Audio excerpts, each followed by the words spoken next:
മക്കളില്ലാത്തതിൻ്റെ ദുഃഖം ഞാൻ ഇന്ന് അനുഭവിക്കുകയാണ് ചെയ്യുന്നത്. ഞാനിനി എത്ര കാലം ഈ ദുഃഖം ഞാൻ അനുഭവിക്കണമെന്നറിയാം എൻ്റെ കൊച്ചുങ്ങളെ വളർത്തിയെടുക്കാൻ. അടക്കം സ്ഥലം എത്താത്തത് ബാത്റൂമിൻ്റെ റൂം ഇത് വന്നേക്കണ ടാങ്ക് വന്നേക്കണ ഇതാണ്. അപ്പോൾ ആ ടാങ്കിൻ്റെ പുറത്താണ് അടക്കി വയ്ക്കുന്നത്. അനിയത്തിയാ? രണ്ടും ആമ്പിള്ളേര്. അനിയനുടെയൊക്കെ എല്ലാം കൊടുക്കണേ മക്കളെ. ഇന്ന് രാത്രി തന്നെ ഈ അവിടുത്തെ SHനെയും പോലെ 2 SIനെയും അവരെല്ലാം സസ്പെൻഡ് ചെയ്തെന്ന് പറഞ്ഞു.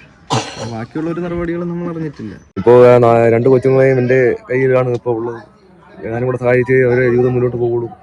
കാരണം അമ്മയില്ല, അച്ഛനില്ല. ഈ പാപ്പാല ഈ സ്ഥലം ഈ ഇപ്പോഴത്തെ ഈ 2 പേര് മരിച്ച സ്ഫോടനം എന്ന് പറയുന്നത് ഈ അടുത്ത് ഒരു ടീച്ചർ മരിച്ച് അല്ലാതെ സ്ഥിരം ഒരു ആക്സിഡന്റ് പ്രോൺ ഏരിയയാണത്. വേടും പാവമാണ്. പാവം എന്ന് പറഞ്ഞാൽ പഞ്ചപാവമാണ്. കാര്യം 2 കുട്ടികൾ, ഒന്ന് പായം മുടി മുറ്റാത്ത ഒരു കുട്ടി. ഞങ്ങൾക്ക് വലിയ സഹായമായിരുന്നു. നമ്മളെല്ലാ കാര്യത്തിനേക്കായും ഞാനും ഒക്കെ പോയി അവളുടെ അടുത്താ ചോദിക്കുന്നത്. ഇക്കഴിഞ്ഞ 4-നാണ് കിളിമാനൂർ പാപ്പാല ജംഗ്ഷനിൽ വെച്ച് രഞ്ജിത്ത് അംബിക ദമ്പതികൾ അപകടത്തിൽപ്പെടുന്നത്. മദ്യപിച്ച് പ്രതികൾ ഓടിച്ച ധാർ വാഹനമിടിച്ചായിരുന്നു അപകടം. അംബിക അപകടം നടന്ന 3 ദിവസത്തിനു ശേഷവും രഞ്ജിത്ത് ഈയിടയ്ക്കുമാണ് മരിച്ചത്. സംഭവവുമായി ബന്ധപ്പെട്ട് ഒരു പ്രതിയെ നാട്ടുകാർ പിടികൂടി പോലീസിന് നൽകിയിരുന്നു. പിന്നീട് ഇയാളെ അന്ന് തന്നെ പോലീസ് ജാമ്യം നൽകി വിട്ടയക്കുകയും ചെയ്തു. സംഭവ സ്ഥലത്ത് നിന്ന് ഓടി രക്ഷപ്പെട്ട 2 പേർക്കെതിരെ കിളിമാനൂർ പോലീസ് യാതൊരു നടപടിയും എടുത്തില്ല. സർക്കാർ ഉദ്യോഗസ്ഥരായിരുന്നതിനാൽ പോലീസ് സംരക്ഷിക്കുന്നു എന്നുള്ള ആരോപണമാണ് ഉയർന്നത്. ഇതിനിടെ പോലീസ് സ്റ്റേഷനിൽ സൂക്ഷിച്ചിരുന്ന ഥാർ വാഹനം കത്തിക്കാനും ശ്രമിച്ചു. ഇത് ഏറെ ദുരൂഹത ഉണ്ടാക്കി. ദിവസങ്ങൾ കഴിഞ്ഞിട്ടും പ്രതികൾക്കെതിരെ യാതൊരുവിധ നടപടിയും കിളിമാനൂർ പോലീസ് എടുത്തിരുന്നില്ല. മാത്രമല്ല, സ്റ്റേഷനിലെത്തിയ രഞ്ജിത്തിൻ്റെ ബന്ധുക്കളെ ഉദ്യോഗസ്ഥർ അധിക്ഷേപിക്കുകയും ചെയ്തു. സംഭവവുമായി ബന്ധപ്പെട്ട് പോലീസ് ഒത്തുകളിക്കുന്നു എന്ന വാർത്ത പുറത്തു വന്നു. ഇതാണ് സഹോദരൻ. 3 സെന്റ് അത് പഞ്ചായത്തിൽ നിന്ന് കിട്ടിയതാണ്. ആ 3 സെന്റ് അതിലാണ് ഈ വീട് നിൽക്കുന്നത്. അടക്കം സ്ഥലം എത്താത്തത് ബാത്റൂമിൻ്റെ റൂം ഇത് വന്നേക്കണ ടാങ്ക് വന്നേക്കണ ഇതാണ്. അപ്പോൾ ആ ടാങ്കിൻ്റെ പുറത്താണ് അടക്കി വയ്ക്കുന്നത്. 2 പേരെ അടക്കി വയ്ക്കുന്നത്. വേറെ സ്ഥലമില്ല.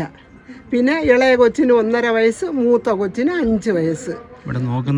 നോക്കുന്ന അമ്മാമ്മ, അംബികയുടെ അമ്മ, അവർക്ക് 60 വയസ്സ് വരും. 60 വയസ്സല്ലേ പ്രസന്നെ? 61 വയസ്സ്. ഇദ്ദേഹം മാത്രമാണ് ഒരു വരുമാനം. അവർ 2 പേരും പിന്നെ അംബിക കൊച്ചുങ്ങളെ ട്യൂഷൻ എടുക്കുമായിരുന്നു. മോയ് പെയിൻറ്റിങ്ങിന് പോകുമായിരുന്നു. 2 പേരെയും ഇതിലായിരുന്നു ജീവിച്ചുകൊണ്ടിരുന്നത്. അത് 2 നിലച്ചു. പിന്നെ തള്ളയെന്ന് പറയുന്നത് മെഡിക്കൽ കോളേജിലെ ചികിത്സയാണ്. അസുഖക്കാരിയാണ്. ഇല്ലാത്ത അസുഖം മൊത്തവും ഉണ്ട്. ഇനി ആ കൊച്ചുങ്ങളെ സംരക്ഷിക്കണം ആരെന്ന് ചോദിച്ചാൽ ആർക്കും അറിയില്ല. നിവൃത്തിയില്ലാത്ത ഒരു കുടുംബമാണ്. ഇതിൻ്റെ അവസ്ഥയാണ്. ഇത്രയും അവസ്ഥ ആർക്കും വരില്ല. പിന്നെ ഈ പണച്ചാക്കുകളാവുകൊണ്ട് അവരെ പിടിച്ചില്ല. അവരെ സംരക്ഷിക്കുന്നു. ഇത്ര തന്നെ.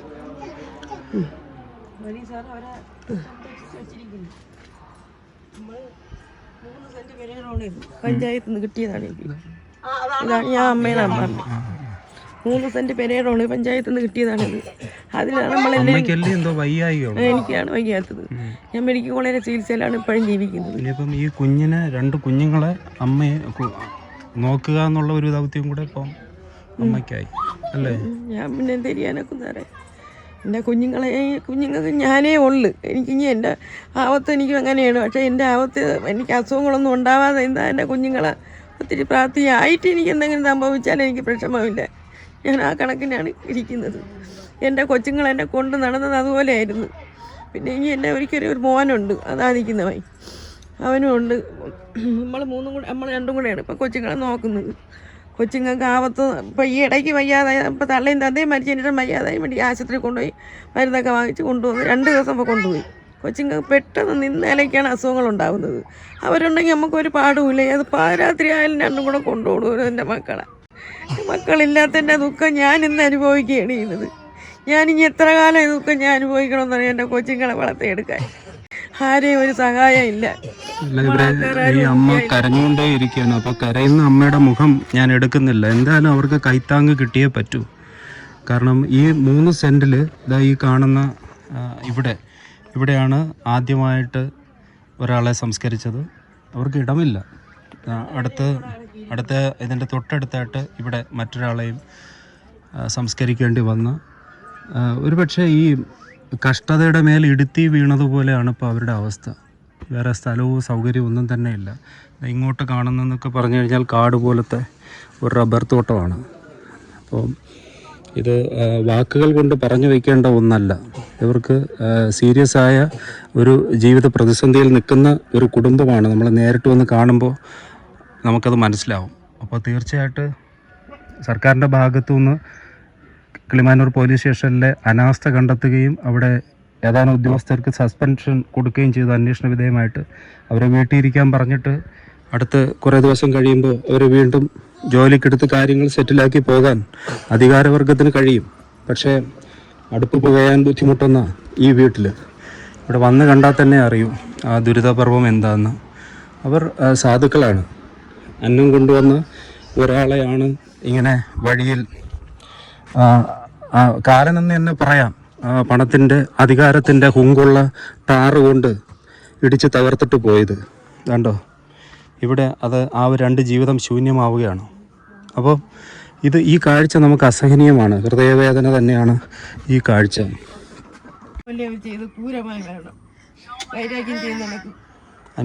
അത് അനിയത്തിയാ? 2 ആമ്പിള്ളേർ. അനിയനുടെയൊക്കെ എല്ലാം കൊടുക്കണേ മക്കളെ. ചേട്ടാ അറിഞ്ഞു മനസ്സിലുണ്ട്. പക്ഷെ അവന് പ്രതികരിക്കാൻ കഴിയുന്ന ആഹാരം കഴിക്കില്ല, ഉറക്കവും ഇല്ലായിരുന്നു. താഴോട്ടും മേലോട്ടും നടത്തിയായിരുന്നു. രാത്രി 2 മണിക്ക് 2 വെളുപ്പാങ്ങലാവുന്നവരെ ഇത് നടത്തിയായിരുന്നു. അച്ഛൻ മരിച്ചെന്ന വിശ്വാസമില്ല. കണക്കിനാണ് കൊച്ചുങ്ങൾ ജീവിക്കുന്നത്. പിന്നെ നമ്മൾ പോലീസ് സ്റ്റേഷനിൽ നിന്ന് എന്തെങ്കിലും ഒരു ഉറപ്പായിട്ട് തന്നോ ഇതുവരെ? പോലീസ് സ്റ്റേഷനിൽ നമുക്ക് ഇതുവരെ ഒരു ഉറപ്പ് കിട്ടിയിട്ടില്ല. നമ്മൾ മുഖ്യമന്ത്രി ഓഫീസിൽ ആദ്യം പരാതി കൊടുത്തായിരുന്നു. ഇപ്പോൾ 2ാമത് ഇന്നലെ പോയി പരാതി കൊടുത്ത് അപ്പോൾ അതിൻ്റെ ഒരു നടപടി ഉണ്ടായിരിക്കുമെന്ന് പറഞ്ഞു. ഇനി അതിൽ നല്ല ഉറപ്പ് തന്നെ തന്നിരിക്കുന്നു. അതിന്ന് വൈകുന്നേരത്തിനാകുമ്പോൾ വെച്ച് ഇന്നലെ അറിയുമെന്ന് പറഞ്ഞ് സമാധാനിപ്പിച്ച് ഞാനും അമ്മയും കുഞ്ഞുങ്ങളുമായിട്ടാണ് പോയത്. പോയി നടന്ന് കേട്ടു. അപ്പോൾ ഇന്ന് രാത്രി തന്നെ ഈ അവിടുത്തെ SHനും പോലെ 2 SIനെയും അവരെല്ലാം സസ്പെൻഡ് ചെയ്തെന്ന് പറഞ്ഞു. ബാക്കിയുള്ള ഒരു നടപടികളും നമ്മൾ അറിഞ്ഞിട്ടില്ല. എൻ്റെ മോനായിരുന്നു, എൻ്റെ മരുമോനല്ല. ഞാൻ ആ കണക്കിനാണ് എന്നെ കൊണ്ടു നടക്കുക, എന്നെ കൊണ്ടുവരിക എല്ലാം ചെയ്തത് അങ്ങനെയാണ്. മോളും അതുപോലെ ആയിരുന്നു. അപ്പം എന്നെ ജീവിതം തുലച്ചാണ് കൊണ്ടുപോയിരിക്കുന്നത്. എൻ്റെ കുഞ്ഞുങ്ങളുണ്ടെങ്കിൽ എൻ്റെ ജീവിതത്തിന് എനിക്ക് വലിയ നേട്ടമായിരുന്നു. അതില്ലാതാണ് എൻ്റെ കുഞ്ഞുങ്ങളെ ക്രൂരമായ രീതിയിലാണ് എൻ്റെ കുഞ്ഞുങ്ങളെ കൊണ്ടുപോയത്. അവന് ചികിത്സ കിട്ടാത്തതിൻ്റെ പേരിലാണ് അവൻ മരിച്ചത്. അവന് ചികിത്സ നല്ലോണം കിട്ടിയിരുന്നെങ്കിൽ അവൻ മരിക്കില്ലായിരുന്നു. മെഡിക്കൽ കോളേജിൽ എക്സ്റേ എടുത്തിറക്കാൻ എക്സ്റേ പതിഞ്ഞില്ല. വേറൊരു ആശുപത്രി കൊണ്ടുവന്ന് എക്സ്റേ എടുത്തപ്പോൾ എക്സ്റേ പതിഞ്ഞ് ഭാര്യയിൽ പൊട്ടലുണ്ട്, 3 പൊട്ടലുണ്ടെന്ന് പറഞ്ഞ്. അതങ്ങനെ ഈ നെഞ്ചിന് പിന്നെ നീര് കെട്ടിക്കിടക്കുകയായിരുന്നു നെഞ്ചിന്. അതൊന്നും അവർ അവിടെ ഒന്നും ചെയ്തില്ല. പിറ്റേന്ന് പോയി CT സ്കാൻ എടുക്കണമെന്നും പറഞ്ഞിരുന്നപ്പോഴാണ് അന്ന് രാത്രി എന്നെ മരിച്ച്. ഇവിടെ വന്ന് കയറിയപ്പോഴേ അവർ വയ്യ. അപ്പോഴേ ഇവിടെ നിന്ന് ആംബുലൻസ് ഓടിച്ച് കടയ്ക്ക് ഗവൺമെൻറ് ആശുപത്രി കിടന്നാണ് മരണം. അമ്മ ആക്സിഡന്റ് പറ്റി എത്ര ദിവസം മെഡിക്കൽ കോളേജിൽ ട്രീറ്റ്മെന്റിലുണ്ടായിരുന്നു? അത് അവൻ ഒരൊറ്റ ദിവസമാണ്. അന്ന് അയ്യൂട്ട് തന്നെ അവനെ വിട്ടു. ഓ അത് ശരി. എന്നിട്ട് ഇവിടെ വന്നതിന് ശേഷം പിന്നെ കിടക്കുകയായിരുന്നു. ഇവിടെ വന്നിട്ട് വീണ്ടും ചെക്കപ്പിന് പോയിക്കൊണ്ടിരിക്കുകയായിരുന്നു. ചെക്കപ്പിന് പോയി, പക്ഷെ വീട്ടിൽ തന്നെ റെസ്റ്റ് എടുക്കും പോലെ ആയിരുന്നു. ഇവിടെ അവൻ്റെ ചേട്ടൻ്റെ വീട്ടിലായിരുന്നു. എൻ്റെ മോള് മരിച്ചതിൻ്റെ അന്നാണ് അവനെ ഇഞ്ഞ് കൊണ്ടുവന്നത്. ഇവിടെ കൊണ്ടുവന്ന് അവനെ 2 പേര് വേണം അവനെ പിടിച്ച് കസേരയിട്ട് അതിലിരുത്തിയാണ് അവനെ ബാത്റൂമിൽ കൊണ്ടുപോകുന്നത്. പിള്ളേക്ക് നടക്കാനൊന്നും വയ്യായിരുന്നു. ആ കണക്കിനാണ് കൊണ്ടുപോകുന്നത്. അപ്പോഴും ഈ മെഡിക്കൽ കോളേജിലെ ചികിത്സയിൽ വന്ന പിഴയണവന് ഒരു സ്കാനിങ് എടുക്കുക, ഒരു നല്ലൊരു എക്സ്റേ എടുത്തേ നോക്കുക ചെയ്തിരുന്നെങ്കിൽ അവൻ ഇങ്ങനെ വരില്ലായിരുന്നു. കഴിഞ്ഞ ശനിയാഴ്ച ഇരുന്ന് അവരവിടെ പരിശോധനയ്ക്ക് പോയപ്പോഴും അവൻ പറയും എനിക്ക് നെഞ്ചിനകം വേദനയുണ്ട്, എനിക്ക് ശ്വാസം മുട്ടുണ്ട്, എന്തെങ്കിലും അതിന് ചെയ്യാൻ പറയും. ഡോക്ടർ മൈൻഡ് ചെയ്തിട്ടുമില്ല, ഡോക്ടർ അനങ്ങിയിട്ടുമില്ല. അങ്ങനെയൊക്കെയാണ് ഒരു രോഗി എന്ന ഡോക്ടർമാർ കാണിക്കുന്നത്. ഡോക്ടർമാരെ ഒരു രീതിയിൽ വേണ്ടി ഡോക്ടർമാർ നോക്കി എടുത്തെങ്കിലല്ലേ ആ രോഗിയൊക്കെ രക്ഷപ്പെടാനൊക്കെ ഉള്ളൂ. മെഡിക്കൽ കോളേജ് ഡോക്ടർമാർ ഇതേ കണക്കാണ് പെരുമാറുന്നത്. അപ്പോൾ ആക്സിഡന്റ് എത്രാമത്തെ ദിവസം ഇപ്പം ഇങ്ങനെ മരിച്ചത്? ആക്സിഡന്റ് ആയി എത്രാമത്തെ ദിവസം? 4-ാം തീയതി ആക്സിഡന്റ് ആവുന്നു. 20-ാം തീയതി മോൻ മരിക്കുന്നത്. 7-ാം തീയതി പെങ്ങൾ മരിക്കുന്നു. 20-ാം തീയതി അളിയനും മരിക്കുന്നു. അളിയനെ അവിടെ നിന്ന് അന്ന് തന്നെ 4-ാം തീയതി തന്നെ ഡിസ്ചാർജ് ചെയ്തതാണ് മെഡിക്കൽ കോളേജിൽ നിന്ന്. എന്നിട്ട് അവിടെ നിന്ന് അത്രയും ഇതായിരുന്നു. കാരണം എന്ന് പറഞ്ഞാൽ മുറിവുകളും അത്രയും വലുതായിരുന്നു, നല്ല ക്ഷയം ഉണ്ടായിരുന്നു. എന്നിട്ട് ഒരു സ്കാൻ ചെയ്ത് നെഞ്ച് നല്ലപോലെ മൊത്തം നീര് കല്ലിട്ട് കല്ലിച്ച് കിടക്കുകയായിരുന്നു. എന്നിട്ട് പോലും ഒരു സ്കാനിങ് പോലും ചെയ്തിട്ടില്ല. ആക്സിഡന്റ് നടന്ന സ്ഥലം എവിടെയാ? പാപ്പാല കിളിമാനൂർ. പാപ്പാല കിളിമാനൂർ. കിളിമാനൂർ പാപ്പാല. ആ ആക്സിഡന്റ് നടന്ന ആ ഒരു സ്ഥലത്തെ ദൃശ്യങ്ങൾ ഭീകരമായിരുന്നു. കാരണം എന്ന് വെച്ച് കഴിഞ്ഞാൽ ആ വാഹനമൊക്കെ വളരെ ദൂരത്തേക്ക് ഇടിച്ച് തെറിപ്പിച്ചു. അപ്പം എന്നിട്ട് ആ വാഹനം വരെ കരിച്ചു കളഞ്ഞു. കാരണം തെളിവില്ലായിരിക്കും. ആ വാഹനത്തിൽ എൻ്റെ കൊച്ചിൻ്റെ മാംസങ്ങൾ അത്രയും പറ്റിയിരുന്ന വാഹനം കരിച്ചത്. വാഹനം ഉണ്ടെങ്കിലല്ലേ തെളിവുള്ളൂ. അതിന് അതുവരെ കരിച്ചു കളഞ്ഞു. ആ വാഹനം ഇപ്പോൾ ഇവിടെ കണ്ടില്ലല്ലോ കിളിമാനൂർ സ്റ്റേഷനിൽ. കണ്ടില്ല അവിടെ കിളിമാനൂർ സ്റ്റേഷനിലുണ്ടോ?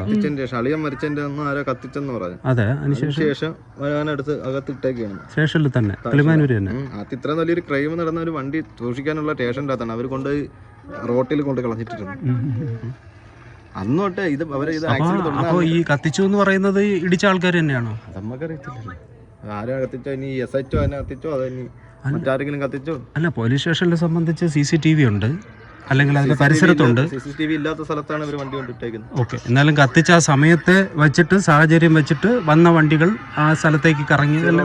എത്രയോ വണ്ടികൾ പോണേ. വണ്ടി കരിച്ചതിന് സമാധാനം പോലീസുകാർ തന്നെ പറയണം. കണ്ടുപിടിക്കാൻ പറ്റും. ഇതെല്ലാം അനാസ്ഥയാണ്. ഇപ്പൊ ഇവര് പറയുന്ന അനുസരിച്ച് മെഡിക്കൽ ഡിപ്പാർട്ട്മെന്റിന്റെ അനാസ്ഥയുണ്ട്, പോലീസ് അധികാരികളുടെ അനാസ്ഥയുണ്ട്. പോലീസ് SI CA ആയിരുന്ന ജയ, അയാൾ നല്ല രീതിയിൽ ചിലപ്പോൾ കൈക്കൂലി മേടിച്ചിട്ടായിരിക്കും ഇത് ചെയ്തത്. ആദ്യം തൊട്ടേ ഇത് അട്ടിമറിക്കുകയാണ്. സകല തെളിവുകളും നശിപ്പിച്ചിട്ടുണ്ട്. ഇപ്പോൾ ഇനി ഏത് അന്വേഷണ ഏജൻസി അന്വേഷിച്ചാലും തെളിവുകൾ മൊത്തം അവർ നശിപ്പിച്ചു. അത് മാത്രമല്ല, മെഡിക്കൽ കോളേജ് അവിടെ ചികിത്സിച്ച ഡോക്ടർ പറയുന്നത് വണ്ടി കയറി ഇറങ്ങിയില്ലെന്നാണ്. വണ്ടി ഇടിച്ച് മറിഞ്ഞ് വീണപ്പോഴും ഇവിടെ അവിടെ നിന്ന് തല പൊക്കിയതാണ്.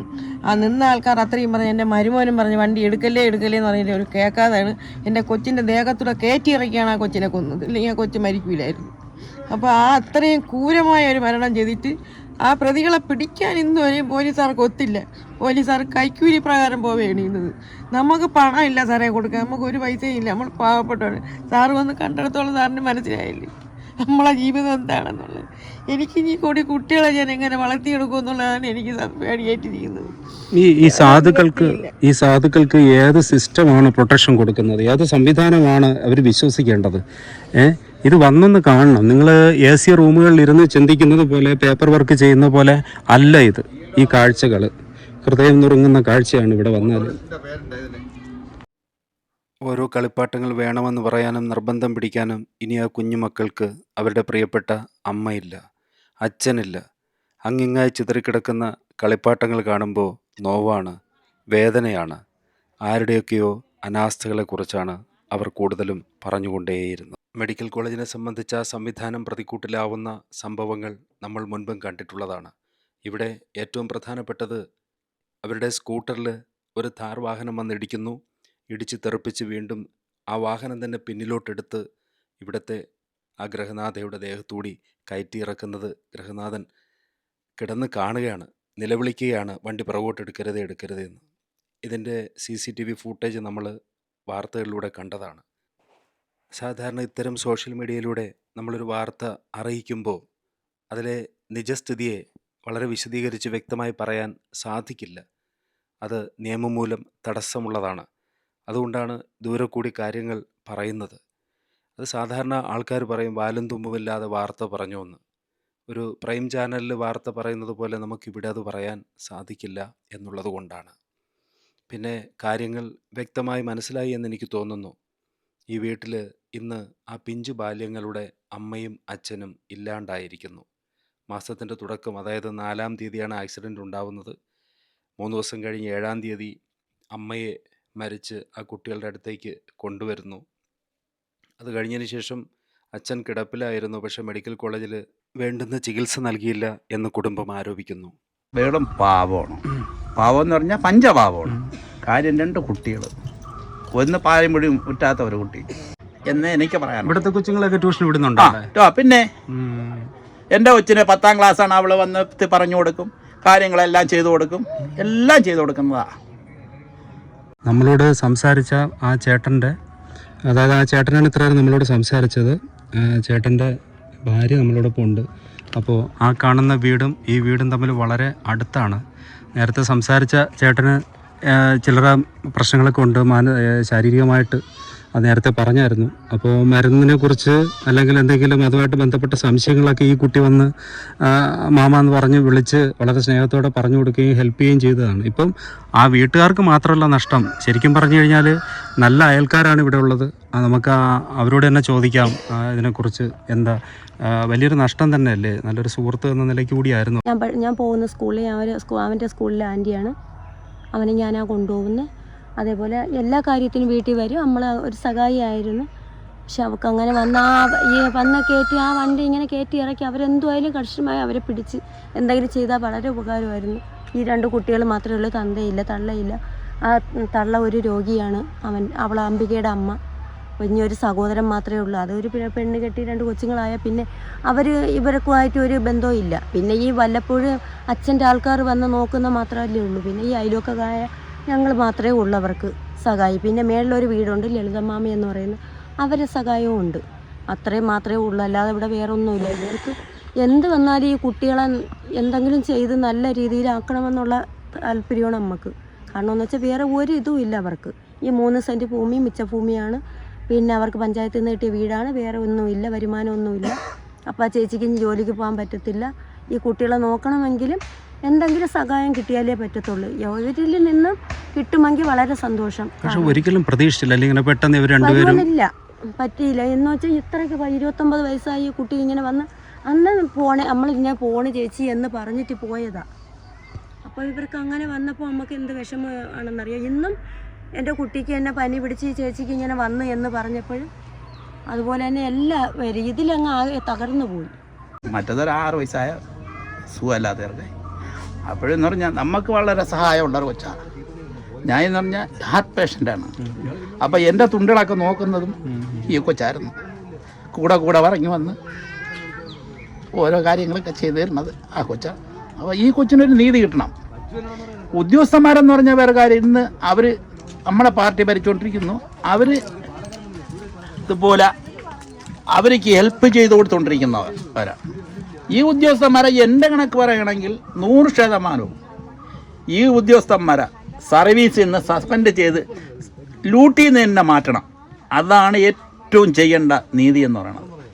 ഈ കുട്ടികൾക്ക് എത്രത്തോളം നീതി കിട്ടും അത്രത്തോളം നീതി കിട്ടിയിരിക്കും. ചേട്ടാ, നമ്മളത് പറയുന്നത് പ്രധാനമായിട്ടും ആക്സിഡന്റ് നടന്നിട്ട് പ്രതികളെ പിടിക്കാത്തത് കൊണ്ടാണോ, അത് ആക്സിഡന്റ് സ്പോട്ടിൽ ഇവരെ രക്ഷപ്പെടുത്താൻ വൈകിയോ? ഇവരെ രക്ഷപ്പെടുത്തിയതാണ്. അത് വൈകിപ്പോയി ഏറ്റവും കൂടുതൽ വൈകിപ്പോയി. സമയത്തിനെടുത്ത് ഹോസ്പിറ്റലിൽ എത്തി. ആ സമയത്ത് ആ ആദ്യത്തെ ഫസ്റ്റ് ഇടിക്കുന്നത് നമുക്ക് കാണാം, ലൈവായിട്ട് കാണാം. ആ സമയത്ത് ഈ കുട്ടികളെ കൊണ്ടുപോയിരുന്നെങ്കിൽ ഇവർ സർവീസിലുള്ള ആൾക്കാരും ആ ഉദ്യോഗസ്ഥന്മാർ അവരെല്ലാവരെയും രക്ഷിക്കുന്നവരെന്നാണ് പറയുന്നത്. യഥാർത്ഥത്തിൽ ആ കുട്ടികളെ കൊണ്ടുപോയിരുന്നെങ്കിൽ ഇന്ന് നമുക്ക് കാണാമായിരുന്നു, രക്ഷപ്പെട്ടനായിരുന്നു. അവർ തന്നെ പറയുന്നത് അവരെ മെഡിക്കൽ കോളേജിൽ കൊണ്ടുപോയിട്ട് ആ പുള്ളിയെ കൊണ്ടുപോയിട്ട് തന്നെ ആ പുള്ളിയുടെ വാരിയല്ലേ ഒടിഞ്ഞിട്ട് അവർ ഒടിഞ്ഞില്ലെന്നാ പറഞ്ഞത്. തിരിച്ചു വീട്ടിൽ വിട്ടു. ഇപ്പോഴും കൊണ്ടുപോയിട്ട് വന്നപ്പോൾ അത് അടുത്ത സ്ഥലത്ത് കൊണ്ടുവന്ന് എക്സ്റേ എടുത്തപ്പോൾ വാരിയെല്ലാം അത്രയും പൊട്ടലായിരുന്നു. 3 വാരിയെല്ലാം പൊട്ടല. 3 വാരിയെല്ലാം പൊട്ടല. അപ്പോൾ ഒന്ന് ആലോചിച്ച് നോക്കുക, നമ്മൾ ചിന്തിക്കണം. മനസ്സാക്ഷിയെ ഞെട്ടിക്കുന്ന ഒരു സംഭവം. അദ്ദേഹം ഇവിടെ വന്നപ്പോൾ ചേട്ടൻ പോയി കണ്ടോ? ഞാനാ പോയത്. ആ പുള്ളിക്ക് CPR കൊടുത്ത ഞാനാ. CPR കൊടുത്ത് ഒരു 5 മിനിറ്റ് ആ പുള്ളി കണ്ണ് തുറന്നു. വെള്ളത്തിൻ്റെ ഇത് വന്നപ്പോൾ എൻ്റെ ഭാര്യ വെള്ളം എടുത്തുകൊണ്ട് വന്ന് കൊടുത്തു. അപ്പോഴേ ആൾ മരിച്ചു. എന്നിട്ട് എനിക്ക് പറയാനൊക്കത്തില്ല ഇവിടെ വെച്ച് മരിച്ചെന്ന് പറയാനൊക്കൂ, ഒരു കാരണവശാലും പറയാനൊക്കെ. അതിനുശേഷം എവിടെ പുറത്ത് വണ്ടി കയറി ഇറങ്ങിപ്പോയോ? പുറത്ത് വണ്ടി കയറി ഇറങ്ങി, ടാറ് കയറി ഇറങ്ങിപ്പോയി നിർത്താതെ. 2-3 പ്രാവശ്യം വരെ ഈ വണ്ടി ഇത് കയറി ഇറങ്ങി. പിന്നെ എങ്ങനെയാണ് കൂടെ ഇരുന്ന ആൾക്കാരെ അറസ്റ്റ് ചെയ്തത്? കൂടെ ഇരുന്ന ആരെയോ അറസ്റ്റ് ചെയ്തല്ലോ അന്ന്, ഇറങ്ങി ഓടി. അതിലാരെ ഒരു പയ്യനെ വേണ്ടിയാണ് അതിൽ പിടിച്ചേക്കുന്നത്. ഒരാളെ മാത്രം, ഒരാളിനെയാണ് അതിൽ പിടിച്ചേക്കുന്നത്. ഡ്രൈവറല്ല അതിലുള്ള. എന്നിട്ട് ഒരു ആരാ ഇന്നാ പറയണേ കേട്ട്, അഥവാ എനിക്ക് പോകാത്തില്ല, ഞാൻ സുഖമില്ലാത്ത ആളാണ്. എനിക്ക് എപ്പോഴും ഹെൽപ്പുള്ള ഒരു വ്യക്തിയാണ് ആ കുട്ടിയെന്ന് പറഞ്ഞാൽ, പെൺകുട്ടി എന്ന് പറഞ്ഞാൽ. ഈ അംബിക എന്ന് പറഞ്ഞാൽ എനിക്ക് എപ്പോഴും ഹെൽപ്പുള്ള. ചികിത്സയായിട്ട് ബന്ധപ്പെട്ട് തുണ്ട് നോക്കി തരാൻ ഞാൻ ജനല് തുറന്നിട്ടിട്ടാണ് ഇവിടെ കിടക്കുന്നത്. അഥവാ എന്നെ കണ്ടില്ല എങ്കിൽ ആ കൊച്ചു അവിടെ വന്ന് നിന്നിട്ട് എന്നെ മാമാന്ന് വിളിക്കും. നാട്ടുകാർക്കൊക്കെ പ്രിയമുള്ളവരായിരുന്നു. നാട്ടുകാർക്ക് 5 വർഷം കൊണ്ടുള്ള ഇതാണ് നമ്മളെ ഇത്. 5 വർഷം കൊണ്ട്. യഥാർത്ഥത്തിൽ ഒരു സ്ത്രീ എന്ന് പറഞ്ഞ ഒരു പെൺകുട്ടി എന്ന് പറഞ്ഞാൽ യഥാർത്ഥത്തിൽ ഇത്ര നല്ലൊരു പെൺകുട്ടി നമ്മളെ ഏരിയയിൽ ഇല്ല. ഇന്നലെ പോയിരുന്നു. പിന്നെ കൊച്ചുങ്ങളും ഞാനും എൻ്റെ മോനും കൂടെയാണ് വന്നത്. പാർട്ടിക്കാരുടെ 2-3 പേരുണ്ടായിരുന്നു. എല്ലാവരും കൂടെ പോയി. അവിടെ ചെന്നപ്പോൾ മുഖ്യമന്ത്രി കാണാവത്തില്ല. മുഖ്യമന്ത്രിയുടെ അസിസ്റ്റൻറ്റ് സെക്രട്ടറി ഉണ്ടായിരുന്നു. അവരെ കയ്യിൽ പെറ്റീഷൻ കൊടുത്ത് അപ്പോഴവർ പറഞ്ഞ് ഞങ്ങൾ നടപടി എടുക്കാമെന്ന് പറഞ്ഞ് മുഖ്യമന്ത്രി കയ്യിൽ ഈ അപേക്ഷ നിങ്ങൾ തന്ന അപേക്ഷ ഞാൻ മുഖ്യമന്ത്രി കയ്യിൽ കൈമാറും, ഇന്ന് തന്നെ കൈമാറുമെന്നാണ് ഇന്നലെ പറഞ്ഞത്. അങ്ങനെ അതിന് ശേഷമാണ് ഇപ്പോൾ ഈ പിന്നെ SI വരെ 3 പേരെ അവിടെ സസ്പെൻഡ് ചെയ്തിരിക്കുന്നത്. പിന്നെ മുഖ്യമന്ത്രി പ്രതികരിക്കുമെന്നാണ് പറഞ്ഞിരിക്കുന്നത്. ചിഞ്ചൂറാണിയും വന്ന് അവരും പറഞ്ഞു എങ്ങനെയാണ്, എല്ലാവരും വന്ന് കണ്ട് പറഞ്ഞ് പോയി. പിന്നെ കൊച്ചുങ്ങളെ വളർത്തുന്നതിനെ പറ്റി ഉള്ള വിഷമം ഇന്ന് ആരും അറിഞ്ഞിട്ടില്ല. അതിനെപ്പറ്റി ആരും പറയുന്നില്ല. പിന്നെ മുഖ്യമന്ത്രിയുടെ അവിടെ പറഞ്ഞിട്ടുണ്ട് കൊച്ചുങ്ങൾക്ക് ധനസഹായം അനുവദിച്ച് തരുമെന്നാണ് പറഞ്ഞിരിക്കുന്നത്.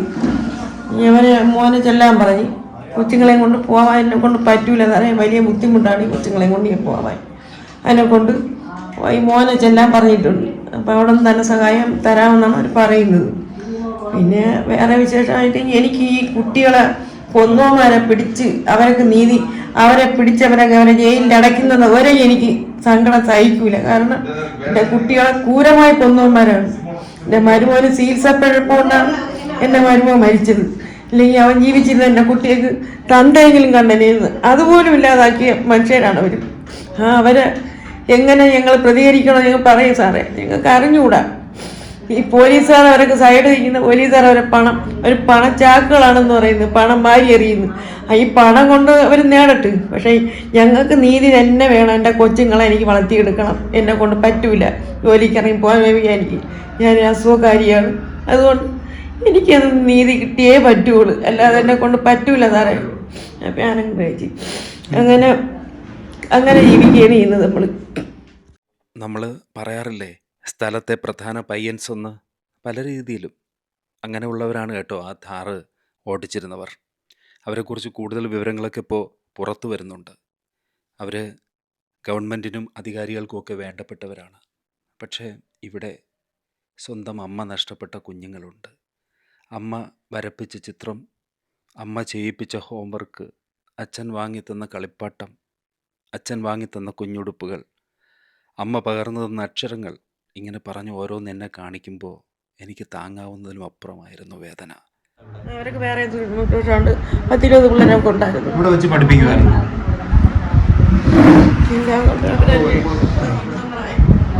ഈ ഒരു സ്ഥലത്ത് ഈ ഒരു കുഞ്ഞു ഹാളാണ് വീട്ടിൽ. ഈ ചെറിയൊരു സംവിധാനത്തിൽ ഇങ്ങനെ 10ഓളം കുട്ടികൾക്ക് ട്യൂഷൻ എടുത്താണ് സ്വന്തം മക്കളുടെ ഈ പഠിപ്പിന് വേണ്ടിയിട്ടുള്ള എമൗണ്ട് ആ അമ്മ കണ്ടെത്തിയിരുന്നത്. അമ്മയുടെ കാര്യമാണ് പറയുന്നത്. പിന്നെ അച്ഛനെ സംബന്ധിച്ച് കൂലിവേലയായിരുന്നു അല്ലേ, പെയിൻറ്റിങ് ഒക്കെ. അത് കൂലിവേല പോലെ തന്നെയല്ലോ. ഏതായാലും അവരെ സംബന്ധിച്ച് നമുക്ക് ആശ്വസിപ്പിക്കാനൊന്നും കഴിയില്ല, ആശ്വസിപ്പിക്കുന്നതുകൊണ്ട് കാര്യമില്ല. അവർക്ക് വേണ്ടതെന്ന് വെച്ച് കഴിഞ്ഞാൽ ഇരുകൈ സഹായം തന്നെയാണ്. നമ്മൾ ഇവിടെ നിന്ന് ഇറങ്ങുമ്പോൾ നമ്മുടെ ഹൃദയത്തിനും അതിൻ്റേതായ ഒരു വേദനയുണ്ട്. കാരണം നിസ്സാരമായിട്ടുള്ള ഒരു കാര്യമായി അവരെ ചിത്രീകരിച്ചിരിക്കുന്ന ആ ഒരു സംഭവം ഒരു വീടിനെ ഇപ്പം ഇരുട്ടിലേക്ക് ആഴ്ത്തിയിരിക്കുകയാണ്. സെപ്റ്റിക് ടാങ്കിൻ്റെ കോൺക്രീറ്റ് ഇല്ലേ, അതിന് പുറത്താണ് അവർക്ക് വേണ്ടിയിട്ട് ചിത ഒരുക്കിയിരിക്കുന്നത്. ഇതൊക്കെ പോഷായിട്ടും ഹാഷ് ബുഷായിട്ടും ഒക്കെ ജീവിക്കുന്ന ആൾക്കാർക്ക് മനസ്സിലാകുമോ ഈ ഭാഷ, ഈ പറയുന്ന വാക്കുകൾ? മനസ്സിലാകണം. മനസ്സിലായില്ലെങ്കിൽ കാലം നിങ്ങളോട് ഉറക്കില്ല, നിങ്ങളുടെ കസേരകൾ സ്ഥിരമാവുകയുമില്ല. മരിച്ചുപോയത് എൻ്റെ സഹോദരനാണ്. ഇപ്പോൾ 2 കൊച്ചുങ്ങളെയും എൻ്റെ കയ്യിലാണ് ഇപ്പോൾ ഉള്ളത്. ഞാനും കൂടെ സഹായിച്ച് അവരെ ജീവിതം മുന്നോട്ട് പോകുള്ളൂ. കാരണം അമ്മയില്ല, അച്ഛനില്ല. എനിക്കും ഒരു പൊടി കൊച്ചും അതേ സെയിം പ്രായം ഉള്ള, അല്ലെങ്കിലും 10 വയസ്സും 1.5 വയസ്സായ കൊച്ചുമാണ് എനിക്കുള്ളത്. ഞാനിപ്പോൾ 10-15 വയസ്സായിട്ട് ദിവസമായി അവനെ പരിചരിച്ചുകൊണ്ടിരിക്കുകയായിരുന്നു, ജീവൻ തിരിച്ചു കിട്ടുമെന്നുള്ള പ്രതീക്ഷയിൽ. മെഡിക്കൽ കോളേജിലെ ഡോക്ടറെ കാണിച്ച അനാസ്ഥ മൂലം എൻ്റെ കൊച്ച് മരണപ്പെടുകയാണ് ഉണ്ടായത്. പിന്നെ കൊച്ചുങ്ങളെ ജീവിതം വളരെ പരാതരമാണ്. അവരെ ഇട്ട് പോയ ആൾക്കാർക്ക് സസ്പെൻഷൻ കൊടുത്തിരുന്ന കൂട്ടുന്ന ആൾക്കാർക്ക് സസ്പെൻഷൻ കൊടുത്തിരുന്ന കാര്യമില്ല. കാരണം അവർ 6 മാസമോ അല്ലെങ്കിൽ 1 കൊല്ലമോ സസ്പെൻഷനായിട്ട് വീണ്ടും ഈ പോസ്റ്റിൽ തന്നെ വന്ന് ഇതാണൊക്കെ ജനങ്ങളെ ഉപദ്രവിക്കും. അങ്ങനത്തെ അവസ്ഥ ഇനി വേറൊരാൾക്കും ഉണ്ടാവരുത്.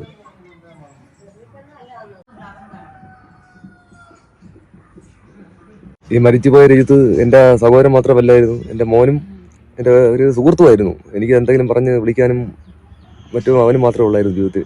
അപ്പോൾ അതെല്ലാം നഷ്ടമായി. അവൻ്റെ കൊച്ചുങ്ങളുടെ കയ്യിൽ നീതി കിട്ടണം, അവരുടെ ഭാവി സുരക്ഷിതമാകണം, അതിനുള്ള വഴികൾ എന്തെങ്കിലും തെളിഞ്ഞ് കാണണം.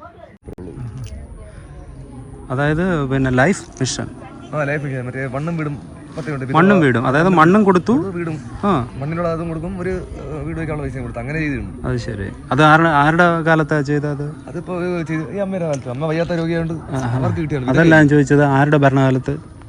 ഭരണം ഇവരെ തന്നെ, പിണറായി സർക്കാരിന്റെ കാലത്ത് തന്നെ. അപ്പൊ ഈ ഇടയ്ക്കായിരുന്നോ ഒരു 6-7 വർഷം? 3 കൊല്ലം. മൂന്ന് കൊല്ലത്തിനകത്തേ ഉള്ളൂ. അത്രേ ആയിട്ടുള്ളൂ. അതിൽ ഒരിക്കൽ അവരെ സഹായിച്ച സർക്കാരാണ് ഇപ്പോഴും ഉള്ളത്. അവർക്ക് മണ്ണ് കൊടുത്തു, വീട് കൊടുത്തു. പക്ഷേ അവരുടെ ജീവനെ തട്ടിയെടുത്തു വേറെ ആൾക്കാർ. വീണ്ടും അവർ കൊടുത്തുവെങ്കിലും പിന്നെയും ഒരു പ്രതിസന്ധിയിലാണ് ഇപ്പോൾ ഉള്ളവർ. ഇപ്പോൾ ജീവിച്ചിരിക്കുന്നവരുടെ മുമ്പിൽ മുന്നോട്ട് 1 ഇഞ്ച് നീങ്ങാൻ പറ്റാത്ത രീതിയിലുള്ള പ്രതിസന്ധിയാണ്. ആദ്യത്തെ ഒരു ആക്സിഡൻറ്റിനെ കുറിച്ച് അവരറിഞ്ഞു. അത് കഴിഞ്ഞതിന് ശേഷം ഒരാൾ നമ്മെ വിട്ടു പോകുന്നു. അതിൻ്റെ ചിതയാറും മുമ്പ് ഈ കുടുംബത്തിൻ്റെ തന്നെ അത്താണിയായ തണലായ ഒരു മനുഷ്യൻ കൂടി, അതിൻ്റെ പിന്നിൽ വേറൊരു വേദന കൂടിയുണ്ട്. ഒരിടത്ത് ആക്സിഡൻറ്റ് മാത്രമാണ് ഒരാളുടെ ജീവനെടുത്തെങ്കിൽ രണ്ടാമത്തത് അനാസ്ഥ കൂടി ചേർന്നിട്ടാണ്. അതായത് മെഡിക്കൽ ഡിപ്പാർട്ട്മെൻറ്റിൻ്റെ അനാസ്ഥ. ഇത്രയും മാരകമായിട്ട് മുറിവേറ്റ അല്ലെങ്കിൽ മാരകമായിട്ട് ആക്സിഡൻറ്റിൽ പെട്ട ഒരാളിനെ ഒരു ദിവസത്തെ ചികിത്സയ്ക്ക് ശേഷം വീട്ടിലേക്ക് പോകാൻ പറഞ്ഞു എന്ന് പറഞ്ഞു കഴിഞ്ഞാൽ ഒരു ദിവസം പോലും ഇല്ല. എന്താ ഒരു ദിവസം ഇല്ല, 4-5 മണിക്കൂർ ചെയ്തിട്ട് വിടുകയാണ്. ഒരു ദിവസം പോലും കിടത്തില്ല. ഈ 4-5 മണിക്കൂർ മാത്രം ഹോസ്പിറ്റലിൽ ജസ്റ്റ് ഒബ്സർവേഷനിൽ വെച്ചിട്ട് വിട്ട ആളാണ് ഇപ്പോൾ വീട്ടിൽ വന്ന് തന്നെ മാരകമായ നെഞ്ചുവേദന. ഒരു നേരം അദ്ദേഹത്തിന് ശ്വസിക്കാൻ കഴിഞ്ഞില്ല, ഒരു തുള്ളി വെള്ളം ഇറക്കാൻ കഴിഞ്ഞില്ല. അങ്ങനെ വീട്ടിൽ കിടന്ന് പിടഞ്ഞ് മരിക്കാനുണ്ടായത്. അപ്പോൾ ഇത് മരിച്ചതാണോ, നിങ്ങൾ കൊന്നതാണോ? നമ്മളെ വിഷയം എന്ന് പറഞ്ഞാൽ ഈ പൊച്ചെന്ന് പറഞ്ഞാൽ ഞങ്ങൾക്ക് വലിയ സഹായമായിരുന്നു. നമ്മളെല്ലാ കാര്യത്തിനേക്കായും ഞാനും ഒക്കെ പോയി അവളുടെ അടുത്താ ചോദിക്കുന്നത്. ഈ പാപ്പാല ഈ സ്ഥലം ഈ ഇപ്പോഴത്തെ ഈ 2 പേര് മരിച്ച സ്ഫോടനം എന്ന് പറയുന്നത് ഈ അടുത്ത് ഒരു ടീച്ചർ മരിച്ച്, അല്ലാതെ സ്ഥിരം ഒരു ആക്സിഡന്റ് പ്രോൺ ഏരിയയാണത്. അത് ഹൈ സ്പീഡിന് അവിടെ യാതൊരു നിയന്ത്രണവും ഇല്ലാതെയാണ് ആൾക്കാർ വരുന്നത്. അപ്പോൾ അതിൽ അവിടുത്തെ റാഷ് ഡ്രൈവിംഗ് കാരണമാണ് കൂടുതലും അവിടെ ആക്സിഡന്റ് ഉണ്ടാകുന്നത്. ഇനിയും അവിടെ ആക്സിഡന്റുകൾ ഉണ്ടാകാനുള്ള സാധ്യതയാണ്. കാരണം ട്രാഫിക്കിന്റെ യാതൊരുവിധമായിട്ടുള്ള സിഗ്നലോ കൺട്രോളോ അല്ലെങ്കിൽ വേഗത കുറയ്ക്കാനുള്ള ഹമ്പോ ബമ്പോ ഒന്നും തന്നെ ഇല്ല അവിടെ. ശരിയല്ലേ? അതെ. അവിടെ യാതൊരു അതിനുള്ള ആക്സിഡന്റ് കുറയ്ക്കുന്നതിന് വേണ്ടിയുള്ള ഒരു നടപടിയും അവിടെ ചെയ്തിട്ടില്ല. അപ്പോൾ അതുകൊണ്ട് അത് ഈ സ്റ്റേറ്റ് ഹൈവേയിലെ ഒരു മെയിൻ ആക്സിഡന്റ് ഏരിയ ആയിട്ട് മാറിയിരിക്കുകയാണ്.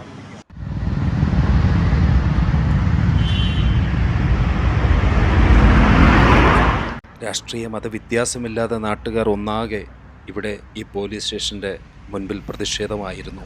3 ദിവസം മുമ്പ് ആ ഗൃഹനാഥൻ്റെ ഭൗതിക ശരീരത്തെ ഇവിടെ എത്തിച്ചാണ് അവർ പ്രതിഷേധിച്ചത്. നമ്മളിപ്പോൾ നിൽക്കുന്നത് കിളിമാനൂർ പോലീസ് സ്റ്റേഷൻ്റെ മുന്നിലാണ്. അവിടെ 100 കണക്കിന് വാഹനങ്ങളാണ് ആക്സിഡൻറ്റിൽപ്പെട്ടത് നിരത്തിയിട്ടിരിക്കുന്നത്.